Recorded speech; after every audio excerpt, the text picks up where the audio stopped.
Bismillahirrahmanirrahim. Assalamualaikum warahmatullahi wabarakatuh. Allahumma shalli ala sayyidina Muhammad wa ala ali sayyidina Muhammad. Semoga kita dalam keadaan sehat dan banyak rezeki selalu ya. Amin ya rabbal alamin. Masih seputar Trapulas. Jumpa lagi kita. Perbaikan melulu ini. Perbaikan kali ini Trapulas. Jadi kalau saya membacanya Ryu ini. Ryu R2 120. Dulu pernah saya bikin video, pernah saya upload videonya tentang mengganti power supply yang rusak atau regulator yang rusak dengan menggunakan modul gacun ya. Saya pusing mencari 626 ya, PG ujungnya, jadi jebol, rusak, putus. Ini tersebut terpaksa saya pasang modul gacun, ini bekas kotaknya ya. Jadi kurang lebih 1 bulan saya pasang terus dipakai. Nah, dalam jangka waktu sebulan berikutnya ya, jadi full 1 bulan dia pemakaian, dia melapor rusak lagi katanya. Jadi ini sudah mati menurut si pemiliknya, sudah dipakai 1 bulan. Dari saya perbaiki dahulu dengan memasang gacun.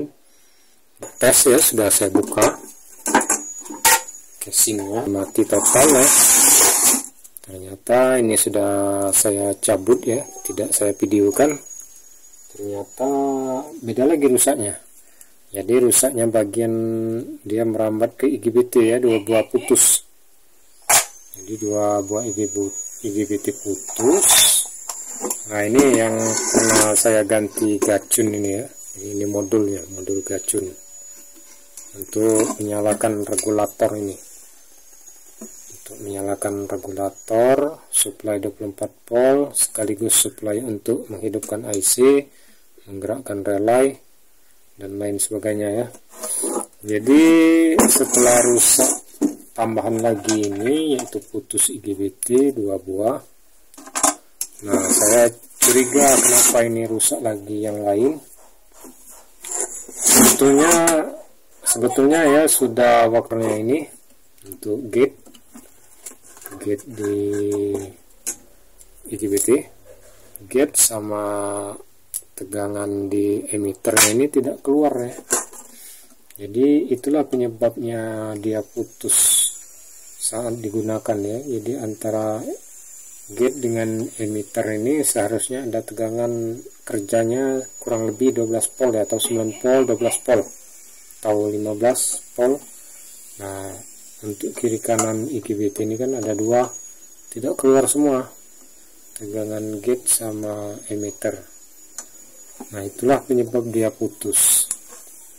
Jadi dari kesimpulan ini ya, rusak ini, tidak ada tegangan ini, otomatis IGBT ini putus. Tapi waktu laporan si pemilik katanya waktu digunakan ini semacam ada peningkatan daripada watt ya. Jadi dayanya itu seolah-olah meningkat katanya. Nah, memang waktu perbaikan dulu di tempat saya ini ya, kebetulan saya menggunakan bola lampu. Jadi untuk sekedar pengaman saat melewati listrik, masuk dari colokan ini ya maksudnya. Jadi dari listrik PLN melewati bola lampu 100 watt baru ke Trapulas. Nah, saat itu saya setting tidak menggunakan tester digital kalau tidak salah, hanya menggunakan tester manual ya. Jadi nah, tester manual ini, jadi jarumnya di skala 25 kalau tidak salah. Jadi diturunkan sedikit jadi pas 24. Ternyata bisa kemungkinan menurut laporan si pemilik dayanya meningkat, naik lebih besar dari yang biasanya. Nah, bisa jadi settingan saya itu terlalu besar daripada gacunnya ini ya, supply voltasenya. Jadi ini kan untuk menyuplai tegangan ke IC. Nah, IC ini sebagai kemudi ya, kemudi untuk menggerakkan IGBT ini untuk menghasilkan arus untuk pengelasan. Jadi kemungkinan besarnya dari settingan modul gacun ini ya. Nah, di sini untuk pengaturannya. Jadi kalau diputar ke kiri dia mengecil dari katakanlah 24 volt, dia menurun terus. Kalau diputar ke kanan voltasenya menaik ya. Jadi naik seberapa volt yang kita inginkan. Nah, kemungkinan di sini tebakan saya. Jadi sehingga harusnya terlalu besar. Nah, yang jadi pertanyaan saya, kenapa sampai IGBT ini putus lagi ya? Jadi tadi saat dinyalakan prosedur perbaikan, jadi pengukuran di ini gate ya sama kaki emitter diukur. Tadi saat dinyalakan, setelah diukur tidak ada voltase ya, tegangan yang keluar. Seharusnya normalnya dia keluar dari tegangan minimal ya katakanlah 9 volt sampai dengan 15 volt. Nah, dia tidak keluar baik IGBT kiri maupun IGBT kanan. Nah, dicoba lagi untuk pengukuran kolektornya. Jadi ini yang gate sama kolektor diukur tadi. Saat dinyalakan ternyata lebih parah lagi, dia 0, tidak ada tegangan.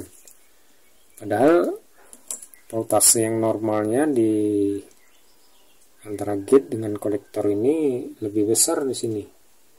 Dia kurang lebih 200 atau lebih ya, atau 300-an lebih. Nah, dia ini malah saat dites tidak keluar, maupun tegangan di emitter juga tidak keluar. Nah, disinilah penyebabnya IGBT ini putus. Jadi dia tidak ada supply pengendali di kaki gate-nya. Nah, dari sini kecurigaan diperkirakan dari IC ya. Jadi ada kerusakan baru. Ini rusak, putus IGBT. Ditambah lagi voltase di gate-nya tidak keluar. Nah, diperkirakan ini IC PWM-nya ini yang rusak. Jadi nanti saya ukur ya di pin IC ini apakah keluar voltasenya. Jadi ya, untuk mengurangi durasi terlalu panjang, jadi untuk selanjutnya penggantian IC ini bentuknya kecil ya, ini SMD. Jadi saya harus beli dulu karena tidak punya stok. Yang ada yang ukuran besar. Nah, karena tidak punya stok yang IC SMD, jadi ada punya yang ukuran besar ya. Nah, jadi terlalu besar ini. Seperberapanya ini besarnya. Jadi beda sekali, sulit kita menyambungkan pinnya. Jadi terpaksa beli dulu. Di tempat saya ini juga di Palembang ini agak susah mencarinya ya. Kalau mencari pempek gampang. Banyak pempek di Palembang. Jadi kalau mau beli pempek ke Palembang ya, banyak stoknya. Jadi ini IC-nya ini saya pesan dulu, beli secara online. Untuk seri ini kalau tidak salah KA atau SG 3525. Cara memasangnya juga agak susah, ini menggunakan blower ini. Jadi solder uap, dipanaskan, suhunya juga jangan terlalu panas terlalu lama, akan merusak IC. Jadi menggunakan blower cara memasangnya. Nanti setelah dipasang dites bagaimana reaksinya. Ini ada dua kemungkinan, IC osilator atau PWM sama IC penguat ya. Ini seri 4688, ini bisa juga kemungkinan rusak. Tapi saat pengukuran pengetesan alhamdulillah masih bagus, ini masih mengeluarkan tegangan. Hanya IC PWM yang tidak mengeluarkan tegangan. Jadi untuk osilatornya ya. Demikian ya, lain waktu saya bikin video lagi tentang pemasangan IC ini dan pengujian hasilnya ya, bagaimana hasilnya. kondisi trapulas ini apakah sudah membaik atau tidak. Jika sudah diganti IC, PWM, diganti IGBT, ternyata masih tidak hidup normal juga untuk trapulas ini, ya apa boleh buat, terpaksa dimuseumkan, dibuang karena tidak bisa digunakan lagi. Untuk komponen yang lain sudah bagus semua, masih kondisi bagus. Demikian ya, di lain video saya akan upload. Silakan tonton video lanjutannya berikutnya. Terima kasih telah menonton video saya ini. Terima kasih telah mengklik like dan subscribe-nya. Semoga bermanfaat bagi kita. Wassalamualaikum warahmatullahi wabarakatuh.